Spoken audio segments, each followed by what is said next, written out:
laying on top of me and licking my face with a sandpaper tongue was Dianne the mountain lion. I swear every celebrity in town was at that party. And I raced out of the shower and I was down on the floor, stark naked. I took acid. When I saw him, he was at the stables pitching hay. And I see this guy with this gorgeous physique. I sowed my wild oats. Yeah, I had fun between my marriages.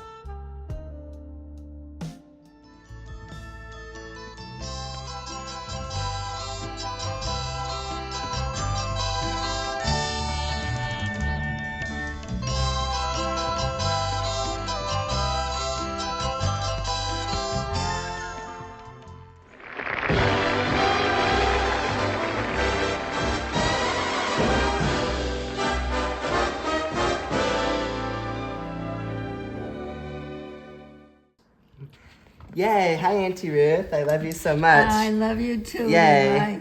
And this is our first time ever on camera, and we've had such a wonderful visit with you. Oh, good. And I'm just so thankful. You just understand me so well. Oh. And I really appreciate your influence on me.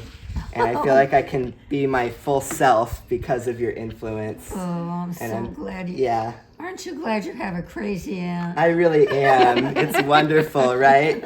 It's so fabulous. Yeah. You had a wild few years in your late 20s. And yes, you did. Yes, you did. So yeah, it's fun to think about your days with Cowboy Bud and your cowboy, who went by the nickname Shorty. Oh, can you tell me why he went by Shorty? Tell me what? Why did he go by Shorty? Oh, because of all the three brothers, he was the shortest one in his family. Uh-huh. Yeah. And how tall was he? 6'2". That's right. Yeah. So it turns out Shorty was best friends with your dear friend, Cowboy Bud. Right in their younger years, they herded cows between ranches together. Yeah. So you shared all kinds of epic adventures with them. Trips from Big Bear Lake to Vegas, like you had flying lessons in Bud's plane. Dianne, she did bite a showgirl in Vegas. Oh, like on the leg? Yeah. Like on the thigh? Yeah. Once they hit puberty, then that's when they can get dangerous. Ouch, fierce kitty.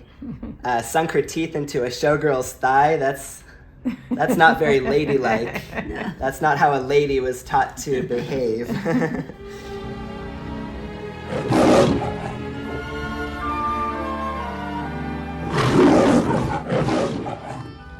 So Bud trained Dianne for public appearances in Las Vegas as the center of attention in shows. Well, that's the pussycat that was laying on top of me. Yeah.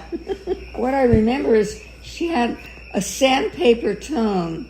It was just like sandpaper, almost licking my face. Yeah, I knew a lot of interesting people in my life. Yeah, you sure did. So many eccentric characters. Right. Bud was probably the most eccentric. Yes. Yeah, of all your old eccentric friends, I'm just so thrilled that I got to meet Cowboy Bud when he came for your 90th birthday, a year before he passed away.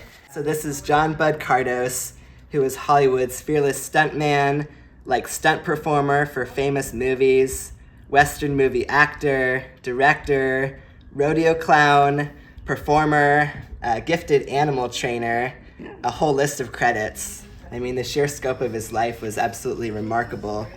Oh, yeah, old Bud. He was a good friend. Yeah. We were friends for so many years. Yeah. He was a wild man. I remember once he had this plan. He was going to go to Mexico, and he was going to buy all this marijuana, big bales of marijuana. And then he was going to fly over my house in Covina and drop it into my backyard. And I said, forget it, Bud. I'm not going in on that one with you. So from his plane, so like that would avoid more trouble that way, or it would look less suspicious to drop out of a plane bales of pot. We were going to make a fortune, he said. Oh, and then he would come back and collect it. How are you guys splitting the profit? 50-50? I wouldn't even discuss it with I couldn't. I just laughed so hard. But, Like that's a get-rich-quick scheme. right. I'm gonna make a fortune. No one's gonna notice. Supply from the sky. Straight from Mexico. Right, we were gonna make a fortune. I don't recognize him without his gibbon ape on his shoulder. Oh. Freddie. Freddie, yeah. Freddie loved me. He used to sit on my shoulder every night when Bud was there, and he'd go through my hair like he was grooming another gibbon ape. He thought I was his mate or something. 'Cause I had sort of reddish hair, and they have kind of reddish. But anyway, okay, so Bud wraps this gibbon ape up like a little infant. He had a cap over it. And you could see his face and the bunting all around it. So he gets on the plane. Yeah, dressed up in a baby bonnet. I think all the flight attendants said like, can I see your son? He looks so cute. And Bud said, no, my son Freddie is sleeping, and had to be sedated until the last minute of the flight. Out comes this big arm. Yeah, imagine just big arms reaching out to the seat in front of you. He had his little ape wrapped up like a baby, and he had it all covered, and he was on a flight to San Francisco from LA. But right before the end of the flight, Freddie wakes up, and this big arm comes out, and the people just screamed. But in the end, it was all okay. They called the newspapers and made a big joke out of it. In those days, they didn't have all that security, so it ended up fine. There was one day where he was driving with Freddie and had a case of beer, and Freddie drank half of the case of beer and then rolled down the window, and they got stuck in LA traffic, and Freddie was jumping from car to car on top of the cars. Imagine just seeing that on the windshield. This gibbon ape jumping car to car and peeing on everything. That story. It's in his biography. It's so funny. That's a funny Yeah. We have a mountain lion and a gibbon ape visiting us, and Bud. When he used to visit us, he had his mountain lion, Dianne, and she was under 2, so she was very tame, and I was never worried about her. So Dean is running around the neighborhood. He's a little kid. We have a mountain lion. We have a mountain lion. We have a mountain lion. We have a mountain lion. We have a mountain lion. We have a mountain lion. So the neighbor in back, who didn't like Dean very much anyway, she didn't like Dean. I am going to come to your house, and I'm going to tell your mother what a liar you are. So she comes to the back door to tell me. And who follows me to my back door? Dianne, the mountain lion, jumps up on the door, and my neighbor fainted. It had glass windows, and she fainted dead away. Well, she had been warned even. I know. He came to visit me in West Covina, and he brought with him Freddie, his gibbon ape, and Dianne, the mountain lion. And I woke up one morning, and laying on top of me and licking my face with a sandpaper tongue was Dianne, the mountain lion. And I let Bud have my room, and I slept in the living room couch, so I thought he could keep the mountain lion and the ape. But Dianne got out, and I did not move. I laid there. I didn't move a muscle. I didn't yell for Bud. I just thought I better just play dead. Because I was afraid if I yelled, I'd startle her. Yeah. Even though she was tame, after they hit puberty, I don't care how tame they were, it's still a wild animal. Yeah. I mean, look what happened to Roy, and remember Roy and Siegfried, that tame tiger, and so you never know. Yeah, that was scary. Sounds like it. But we survived. You survived. So, yeah, I just don't know anyone else who can say that they lived with a mountain lion. Right. That's so fierce. And Cowboy Bud walked everywhere with Dianne, and he got into some chaotic mischief with Dianne the mountain lion. Once in Vegas, Bud let her off the leash to run around and wreak havoc in a casino. Then he lifted her up into the ceiling panel at a hotel, and a super drunk guy walked past the room and must have thought he was hallucinating the lion. And the police were agreeable, and they knew Dianne as Bud's cat. But one night the radios blasted the message, "Bud's cat is loose." And then two new officers who didn't know the deal, they turned in an alley and were surprised to enter a standoff with a lion. So Dianne was 2.5 in this picture, and still got along with people, but was getting harder to manage and control. Yeah. And she was under the care of this guy, Paul Frees, for her TV stardom. She was broadcast on the popular show You Asked For It in 1959. Now, this mountain lion is just a big, playful, friendly kitten. Her name is Dianna, and from her nose to the tip of her tail, she's a lady through and through. Well, after a romp in the desert and a busy shopping spree, Paul and little Mike take Dianna home. The neighbors still haven't accepted Dianna. They just don't feel comfortable with a lion living next door.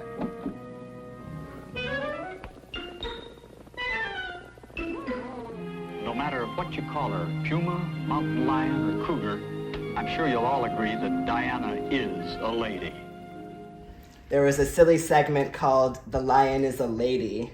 Oh. Yeah, it was really funny. Silly boy, what does any young girl dream of?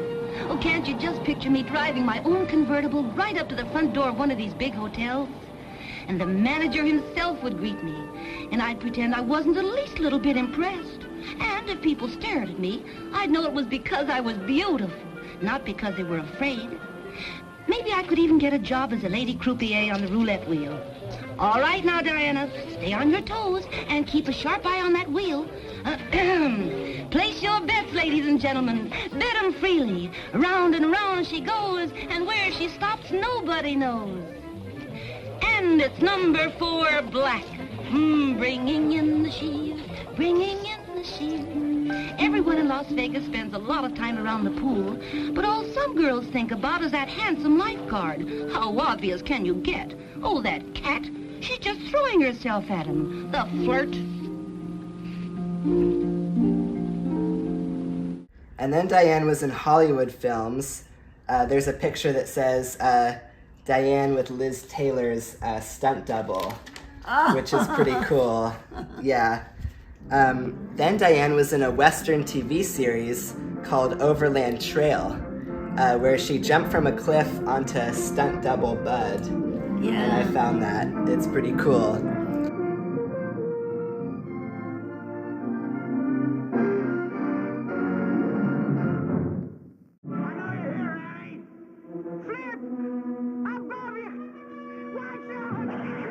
And that actually jump-started Cowboy Bud's animal wrangling work.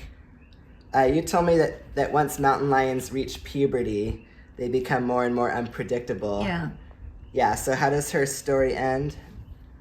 Yeah, you told me one night Bud had her in a Las Vegas show, and she bit a showgirl. She did bite, yeah.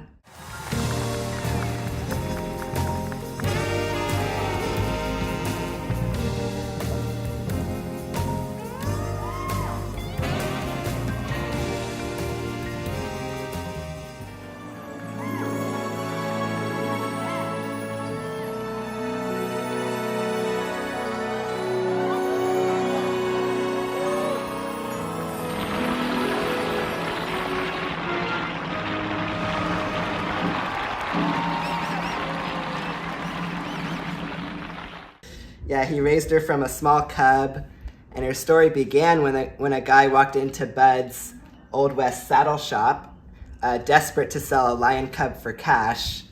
But he's such a gifted animal whisperer but even with training, he couldn't keep her after that night in Vegas.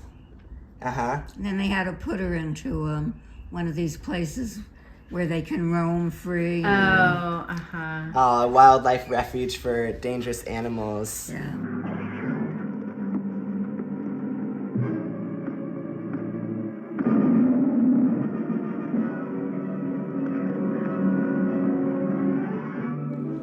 was my life with Dianne. Yeah.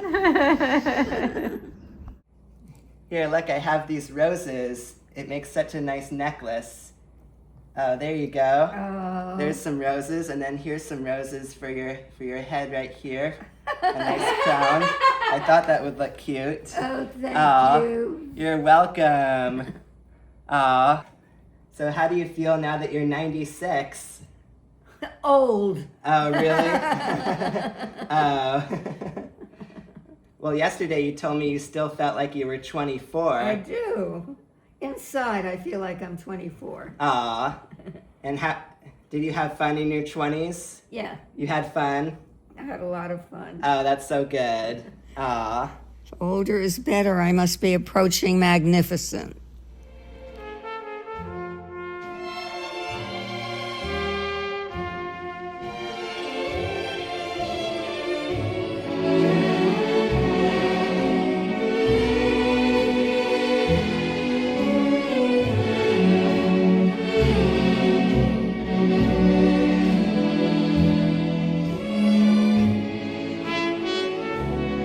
Happy 96! Yay. Happy birthday, Auntie Ruth. Cheers. Cheers. Cheers. Yay. All right. All right, here we go. Ooh.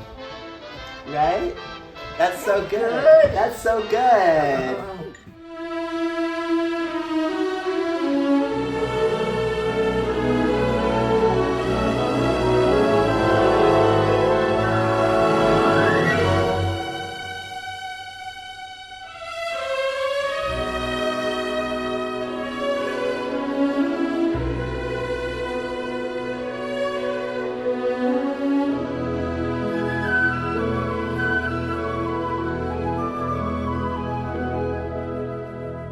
Thank you. Oh, yes. And I'm just so lucky to have you in my life. And I'm so lucky to have you in my life. Yay. That's so wonderful. We're so lucky to have each other. I know. Yeah. Wow. Aw.